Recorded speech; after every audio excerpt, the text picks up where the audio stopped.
Okay ကျွန်တော်တို့ Sona video မှာเนาะဒီ version ကို release လုပ်လို့မရဘူးဆိုတဲ့ error တက်နေတယ်အဲ့တော့ကျွန်တော်တို့ရိုးရိုးရှင်းရှင်းပဲနောက်ထပ် version တစ်ခုကိုသွားပြီးတော့ create လုပ်လိုက်မယ်ပေါ့နော်2+2ဆိုတဲ့ကျွန်တော် version ကိုယူလိုက်မယ်ယူပြီးတော့ကျွန်တော်တို့ abandon တစ်ခုထပ်ပြီး create လုပ်ပါမယ်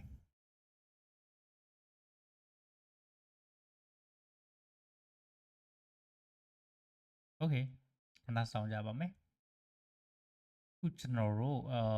9 minute ပေါ့နော် yes ကျွန်တော်တို့9 minute ပါဆိုတော့ဒါဘယ်နှ minute ကြာမလဲခဏလောက်ဆောင်လိုက်ပါမယ်အော် okay ကျွန်တော် desktop ပေါ်က key ကိုကျွန်တော်သိမ်းတဲ့ folder ထဲမှာထည့်လိုက်တဲ့အတွက် error တက်သွားတာဖြစ်ပါတယ်ကျွန်တော်ဒါကို desktop Sona သူ့ရဲ့ location ရှိတဲ့နေရာကိုပြန်ထားပေးဖို့လိုအပ်ပါတယ်ပြီးတော့ကျွန်တော်ပြန်ပြီးတော့ apk bell ဖို့ sorry abandon bell ဖို့အတွက်စူးစမ်းကြည့်ပါမယ်ဟိုက10 minute ပေါ့နော် yes 10 minute မှာကျွန်တော်တို့စပြီးတော့ build ထားတယ်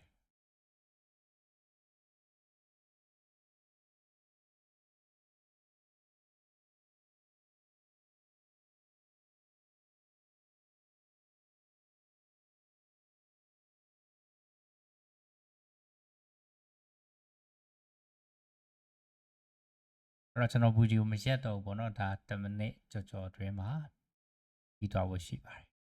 okay 10 minute ဆိုတော့ကျွန်တော်10 minute အတွင်းမှာပြီးသွားပါတယ် Sona လိုမျိုးကျွန်တော်တို့ test internet testing ကနေပြီးတော့မှရင် publish ကို promotion ပေးတာကเนาะကျွန်တော်ရဲ့ application ကိုဒါ first time release ပြီးသွားလို့ရှိရင်အဆင်ပြေတယ်ပေါ့နော် Sona ကျွန်တော်နည်းနည်းလေးစိတ်လောသွားတယ်စိတ်လောသွားတဲ့အခါကျတော့မှားပါတယ်ပေါ့ဗျာအဲ့တော့ကျွန်တော်တို့ဒီ apk file ကိုတစ်ချက်ဖွင့်ကြည့်ကြပါမယ် okay ကျွန်တော်တို့ဒီမှာ file မှာပွင့်လာပါပြီအဲ့တော့ကျွန်တော်တို့ရဲ့ browser ကိုပြန်ပြီးတော့ပါမယ် okay အဲ့တော့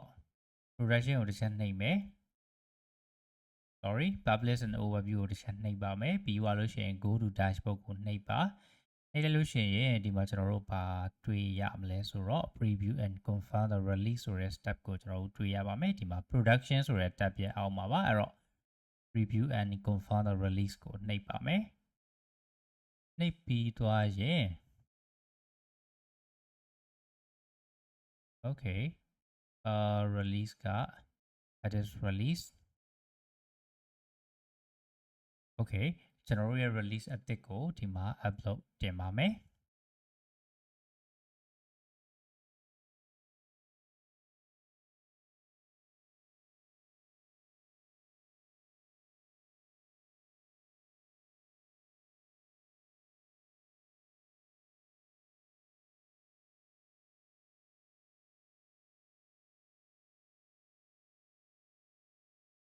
okay processing လုပ်မယ်ကျွန်တော်တို့ခဏစောင့်ရပါမယ်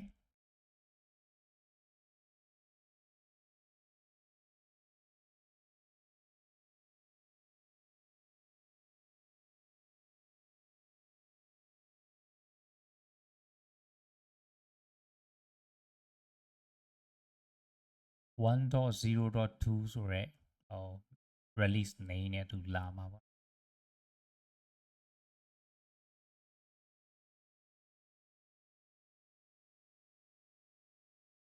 yes so 1.0.2 ဆိုရဲ release name နဲ့လာပါတယ်ကျွန်တော်တို့ဒီမှာခုနကအသုံးပြုခဲ့တဲ့ release note ကိုပဲကျွန်တော်အလွယ်ပြန်သုံးလိုက်ပါမယ်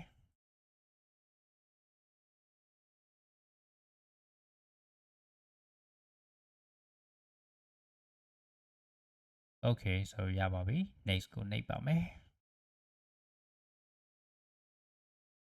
show errors ဒီမှာကျွန်တော်တို့ error တစ်ခုရှိနေတယ်လို့ပြပါတယ်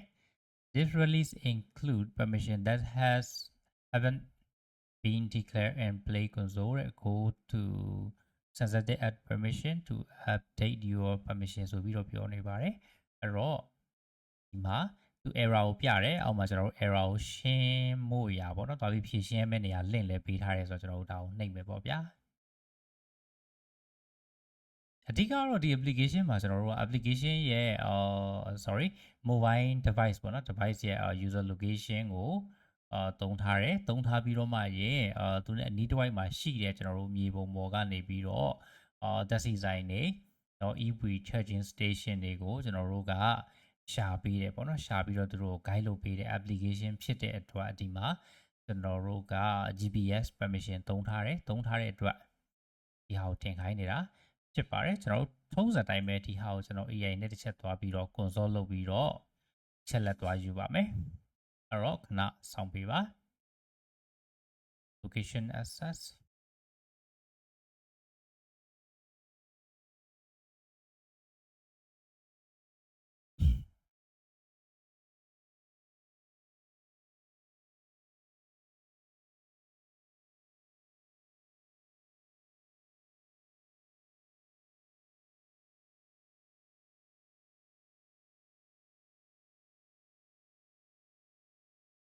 hey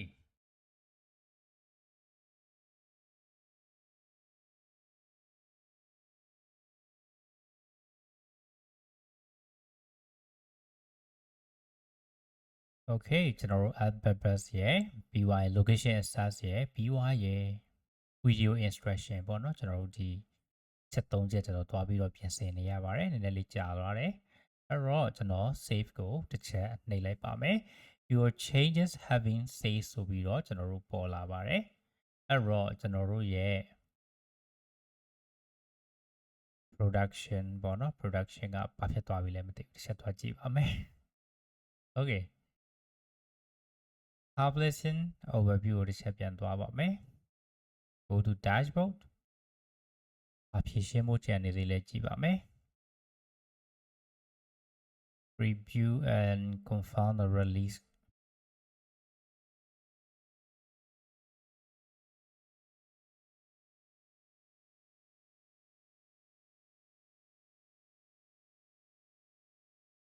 okay preview and confirm the release save ကိုနှိပ်လိုက်ပါမယ်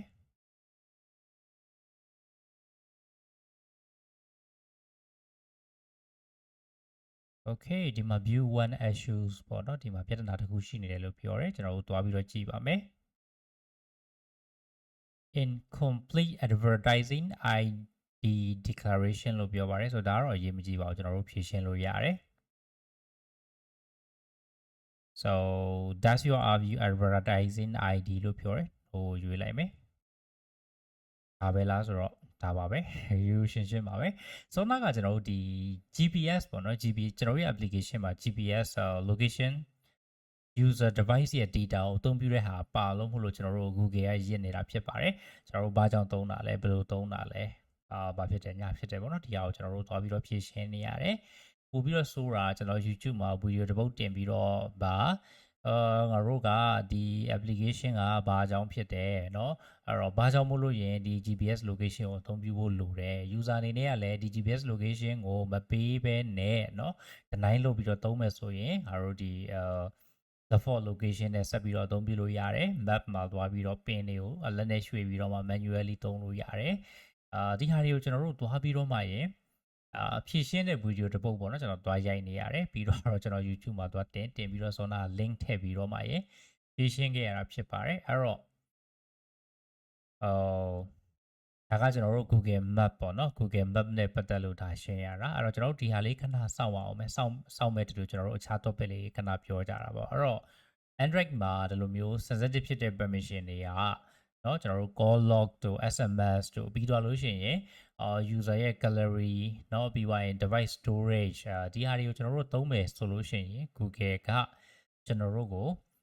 ရေးလေကြက်ပါတယ်မင်းဒါကဘာကြောင့်လိုတာလဲဆိုတဲ့ဟာကိုကျွန်တော်တို့ကတည်တည်ချာချာဖြည့်ရှင်းပြနိုင်မှသာလေကျွန်တော်တို့ရဲ့ app ကို approve ချမှာဖြစ်ပါတယ်အဲ့တော့ကျွန်တော်ရဲ့ဒီ application ကနောက်ဆုံးမှာ Google ကเนาะဘာတွေများထပ်ပြီးတော့ရစ်အောင်မလဲကျွန်တော်တို့ဘာတွေပြင်ဖို့လိုအောင်မလဲဒါမှမဟုတ်ဘဲနဲ့ approve ပဲချလိုက်မလားဆိုတော့ကျွန်တော်အရင်ခုန်နေပါတယ်ဆိုတော့ဒီဟာက73မိနစ်စောင့်ရမယ်ဆိုတော့ကျွန်တော် video ကိုခဏ pause မယ်ဒါလေးပြီးသွားလို့ရှိရင်ကျွန်တော်တို့ပြန်တွေ့မယ်เนาะ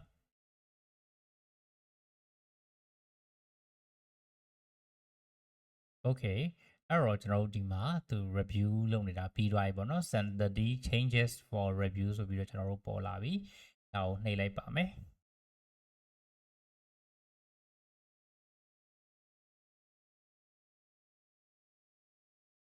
အော်ဒီမှာနောက်တစ်ချိန်ထပ်ပြီးတော့စစ်နေတယ်ပေါ့ဗျာ